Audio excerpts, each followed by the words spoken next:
I don't live for fashion. I live for beauty and style. Fashion is fleeting.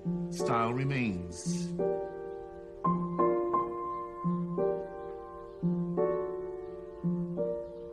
I think that beauty comes in many forms. It could be a flower. It could be a gesture. It could be so many things, so many things. Voltaire says one must cultivate one's own garden, which doesn't mean you have to grow garden peas. But if you like string beans, that would be good. But you must also cultivate your own aesthetic in your own universe. Create your own universe and share it with people that you respect and love. Oh, look at that. Can you believe that? Oh. My God.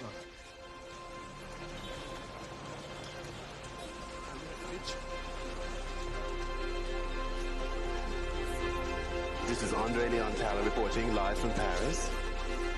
Backstage at Isadine Elia's little apartment on Rue Bellechasse, we've got Kenzo, we've got Sylvie Gramziani, one of the famous Parisian mannequins from the high fashion world of 1952. In an Isadine Elia, we've got Beth Ann Hardison from New York City, an entrepreneur of some of the best and important models. Now watch the magic that he's invented. A sleeveless coat comes off, and there's a beautiful bolero with what I'm going to call ski trousers. On donne beaucoup d'importance à l'Afrique. C'est pas ici. Oui. La mode, c'est pas tellement du génie, ou ça, je crois pas beaucoup. Non. Tu crois que vraiment tu es monsieur qui fait son métier, tu fais des vêtements pour des femmes? C'est tout. Oui, c'est exact. There are very, very few people that have the wealth of information, that has the first-hand experience of the creative moments that Andre has witnessed.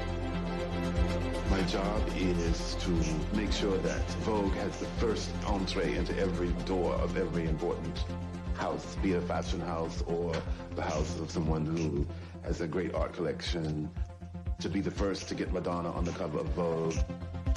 No one really needs another handbag or another sweater or another coat. It has to be emotional, and Andre could always make the reader feel that dream, feel that emotion. I have to say this, I have to get this on the record, because I just arrived from Milan. Since the collection in January, single-handedly, again, the fashion world has been totally influenced by your collection. It's gone from Zen minimalism to quiet Milanese style folklore. Andre is one of the last of those great editors who knows what they're looking at, knows what they're seeing, knows where it came from. And Andre tosses out all these different words, and he's so big and he's so grand and his gestures are so grand. I think a lot of people think, oh my God, this guy is crazy. Get ready. But it's a fabulous insanity. This is a beautiful dress.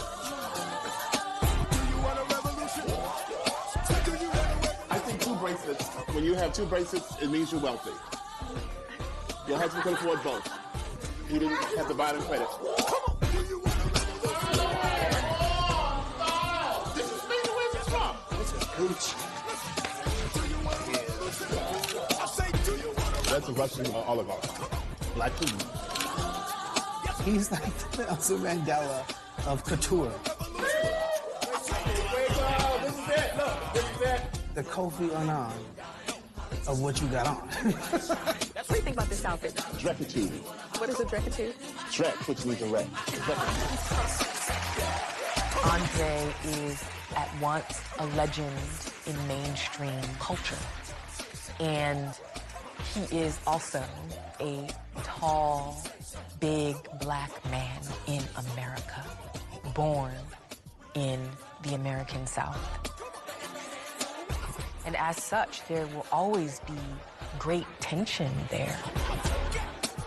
we see how great it is. How great is it to be Andre Leon Talley? It's great excitement, great beauty, great revelment, ravishment, wonderment, sex. But he knows what it has taken.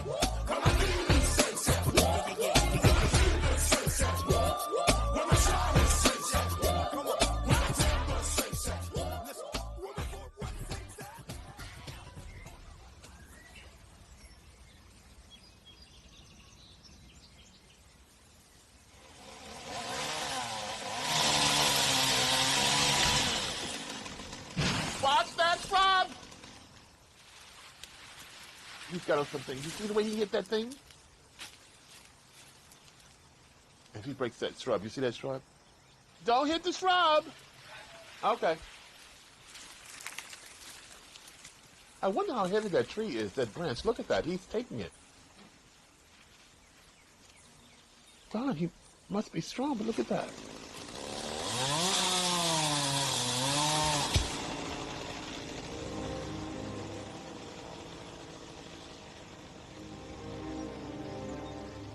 I hate to cut a tree down, but sometimes it's necessary.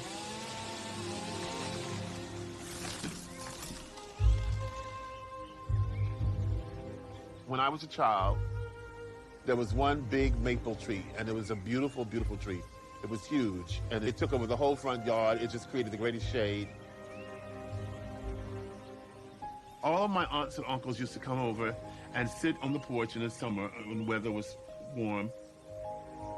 They just told the most wonderful stories. It was an amazing life based on narrative and anecdotes. Narration, narrated, narrative, all from past experiences of life.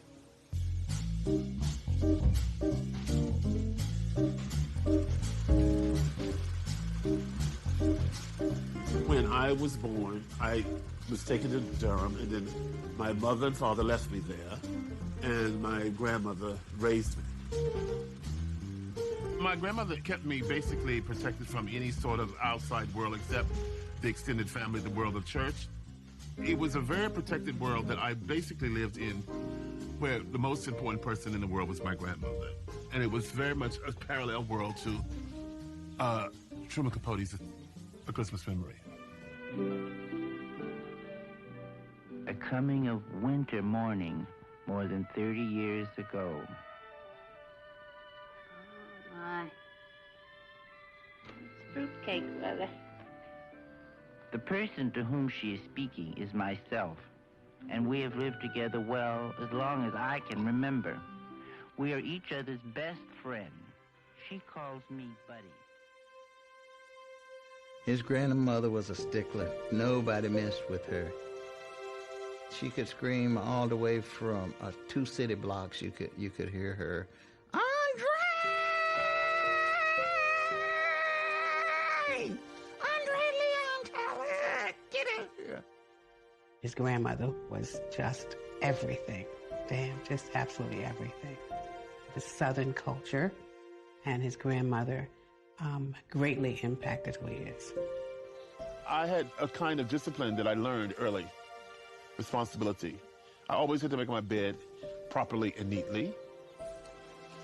My grandmother was a domestic maid all her life, washing and cleaning rooms in a dorm to provide for me. We had a very humble, modest place to live, and we were not poor, we were certainly not wealthy, but we had a very clean house, respectable house. We lived in wood frame houses, the houses that we lived in North Carolina. We didn't have central heat and those luxuries, but he saw the luxury that his grandmother created in that space. And even though they didn't have much, they created so much in what they were doing. I just remember going to church was the most important thing in life. Getting up and getting dressed to go to church on Sunday. My grandmother got up. She made a pan of biscuits for me.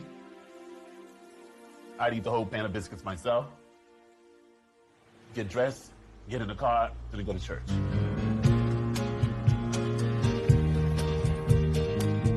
Amidst the Jim Crow Toronto South, the Black church was the only place, really, in which African American life and African American identity was affirmed and valued. And certainly, it was a fashion show. Members of African American congregations put on their Sunday best. They changed from the uniforms, perhaps, or the work clothes that guided their lives Monday to Fridays. And on Sunday, that was the day we would bring our absolute best to God. My grandmother had fabulous hats. And you just didn't have one hat, you had many hats. I remember my grandmother had stacks and stacks of hat boxes. You had hats per season. You had winter hats. You had velvet hats. You had the dressy hats for the holiday season. And you had spring hats and summer hats. My grandmother taught me about dignity and values and striving for excellence, rigor, discipline, maintenance, cleanliness next to godliness. It's aristocratic in the highest sense of the word. You can be aristocratic without having been born into an aristocratic family. I think we can all agree that this has been a rough week in an already rough election. This week has been particularly interesting to me personally because it has been a week of profound contrast. See, on Tuesday at the White House, we celebrate. I became familiar with Andre, like a lot of other young women, through Vogue magazine. And for me, being a Black woman from the South, he represented so much more than this grand character. It was this broader representation of Black people, that we're not a monolith, that we come in this various shapes, size, and interesting colors. Oh, no, not the dog. No, wait. There, now you're done. Sweetie. See, I'm nice. Aww, the most precious thing. Don't be jealous. Oh, look at her. Oh my God.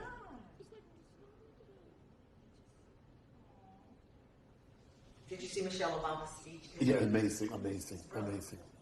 I tweeted, Michelle Obama should get the Nobel Peace Prize for her oratory, her eloquence. If Hillary Clinton wins, I think she will owe a great deal to Michelle Obama. Absolutely. And I love the way she looked. The slim leggings, it was How do you amazing. think her fashion has changed over the years? I think it's evolved as being more and more confident. It's incredible. Clothing reflects where It reflects she is, now, yes. where she was. Her clothes reflect trying where, to assimilate exactly. as a proper first lady in the beginning. But she now has totally even keel, and it's really quite incredible. I feel like a princess. Don't. Would you believe I was born in a shotgun house, 2 rooms? My grandfather was a sharecropper. Beautiful. And Beautiful. today, look at him. Beautiful. White House bound. Great. White House bound. Anyone will tell you to be invited to the White House, no matter your political affiliation. It's our house. You know, this is America's home. Okay, come here. Laura. Yes. Carefully. I think you could open this pleated down. We both know my affection for Lena Horne and Dorothy Dandridge, and that presentation of the woman and the body. There's just sheer elegance. Tack it lightly down here where the bias is, where the point is. So when she's standing, this is like a frame. This is my dream dress.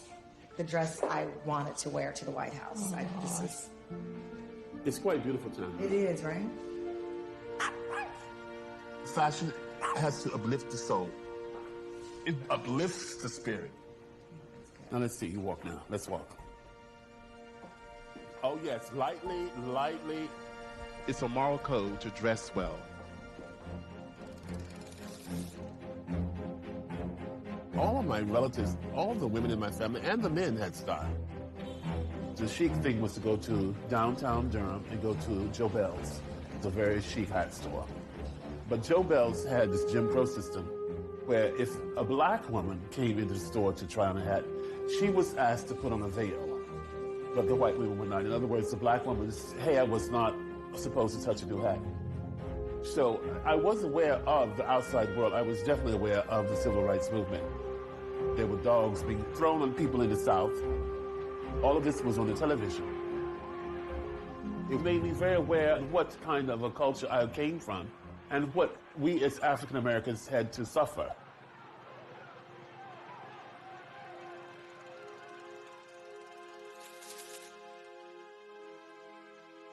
My escape from reality was Vogue magazine. And I actually discovered it in the Durham Public Library. The visual moments of Vogue turned me on. It made me think about style, culture, poetry, music, beauty. I always look forward to the fantasy covers. Girls in gilded cages. It's ornamental, but to the point that it wasn't considered wrong, it was considered right. I loved seeing Pat Cleveland in Vogue. I loved seeing black people in Vogue. I loved seeing pictures of Naomi Sims in Vogue. Then I just went completely bonkers. These were two incredible black models changing fashion. I could see that there were people who were not racist, who were not judging you for the skin color you had. That was my most important escape, and that was my world. Fashion magazines, they do allow you to dream. They're not real life. They're enhanced reality. They're the way that you wish your life could be.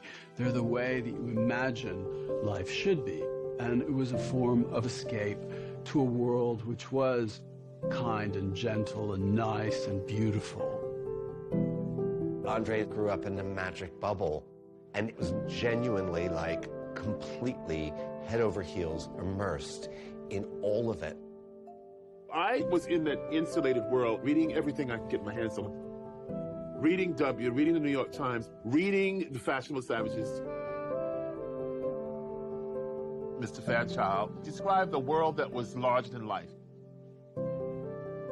He described the world of Paris couture. He described the venerable houses of Givenchy and Balenciaga. He described Dior. He described the people who made fashion. This was a world that was almost like the world of Balzac, like characters in a novel, but it was actually characters in a real non-fictional world. In April 1962, when Mrs. Diana Vreeland deserted Harper's Bazaar for Vogue, the fashion world jumped. Mrs. Vreeland is like no one else. She is a mighty fashion chief. She told the assembled editors, "The clothes are dull, dull, dull. There's only one thing to do with the girls. Make them up, up, up, up." Mrs. Vreeland always thinks up. It made the culture of style come alive to a young black man in the South.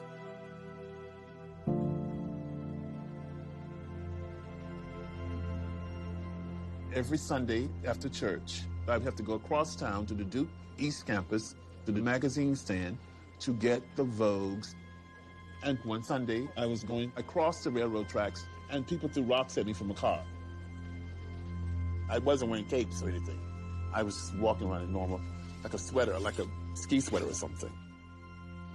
And I thought that this was a bunch of white boys, a Duke, decided to throw rocks at me because I was walking the campus. But I was taught to rise above it and to be strong.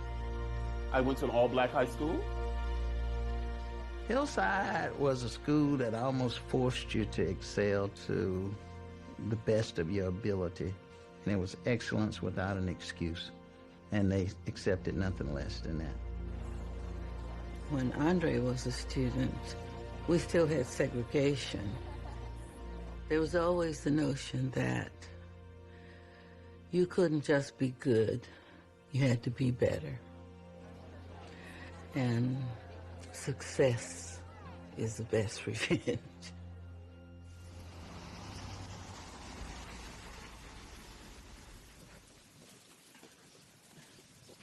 Hey, young man. Hey, good to see you. All right. I saw you at... Mrs. Garrett, my fondest memory of you is you had a fabulous gray flannel skirt, full, very full, like a Dior New Look skirt. And you used to wear stilettos and used to click-clack down the hall, the main hall. And it was fabulous to see you walking down the hall, swishing and whooshing in that huge, wide skirt. Maybe you didn't know it, and I didn't know it at the time, but it was the total image of the Dior New Look of 1947. Do you remember that skirt?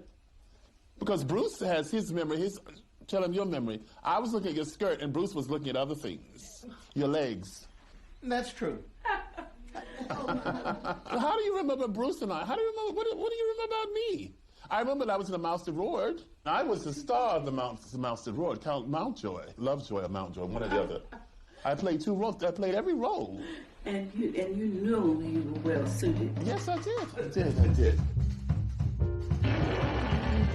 Andre was flamboyant.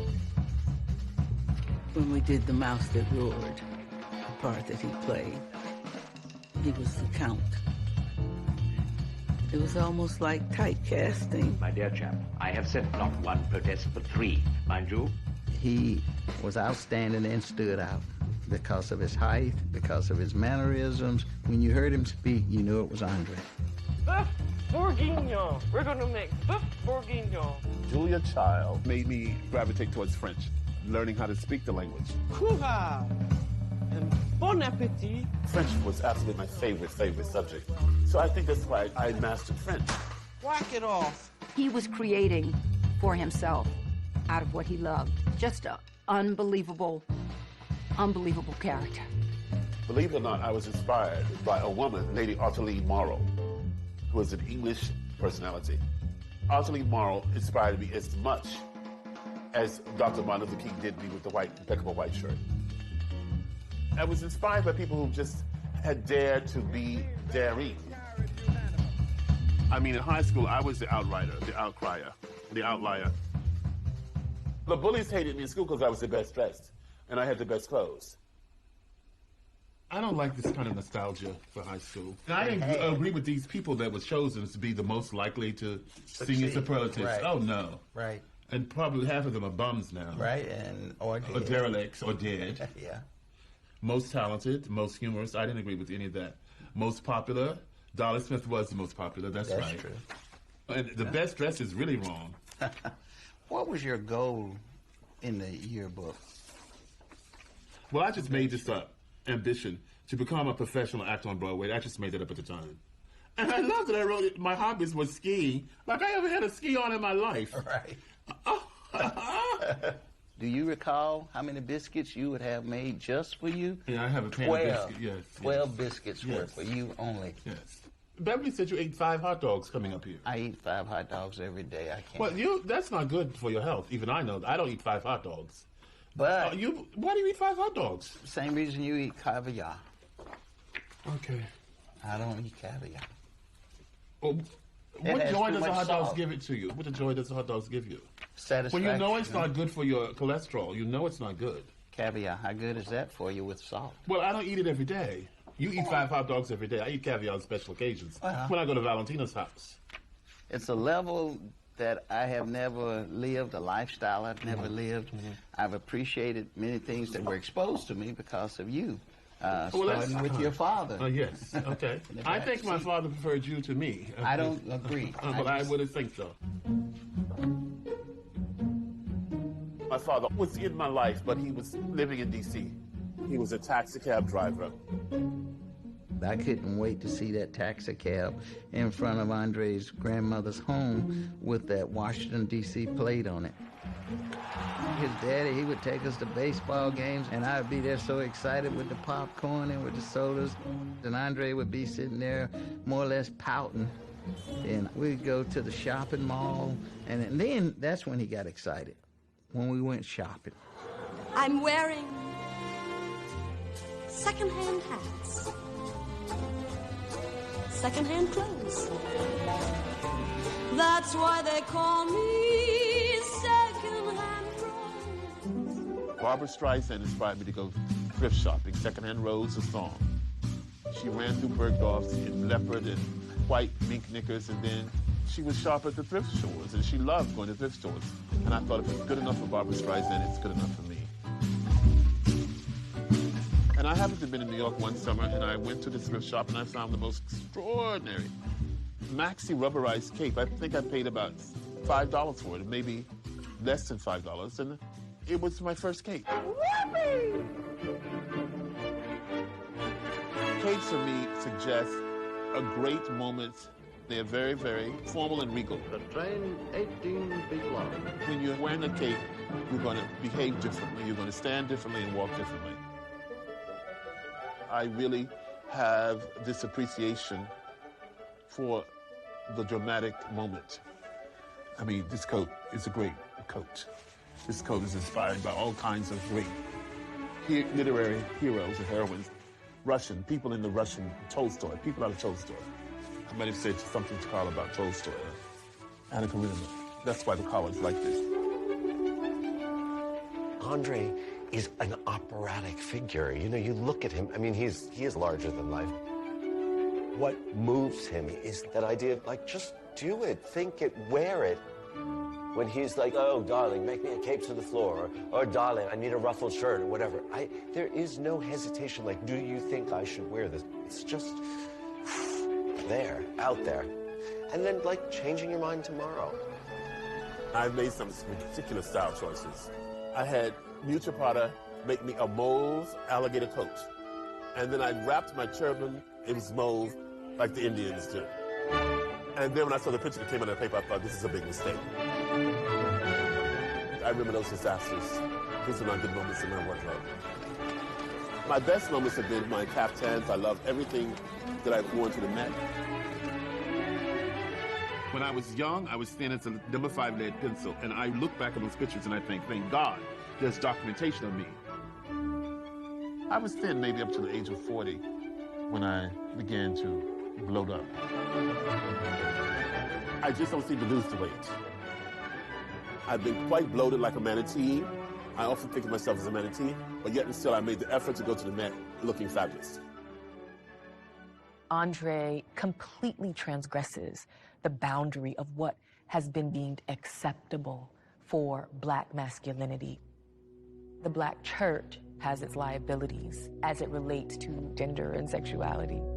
And Andre bumped up against what was considered respectable. I remember once I went to church with my navy blue maxi coat, which is in impeccable condition, found in a thrift shop. And my mother said, oh, you gotta hang back, hang back. I can't walk into church with you. I said, why? What's wrong? She says, I can't walk into church with you. I can't be seen with you in that Phantom of the Opera coat. And I said, oh, well, then okay, I'll just, if you want to go up to the, you know, up the aisle by yourself, my pleasure, feel free, go ahead. And I thought about that. I stood outside and I thought about it a while. And that's the first time I realized that I did not have to like my mother. I had to respect my mother, but I did not have to like her. She thought I dressed like the Phantom of the Opera. She didn't understand it. And my grandmother said, leave him alone. My grandmother got everything. Unconditional love. I knew I had to get out of Durham. And I went to Brown. I got the scholarship, getting a graduate degree in French studies. My grandmother was sad to see me go, but she knew it was furthering my education. I really think had I not left home, I'd still be in Durham, North Carolina, going to church,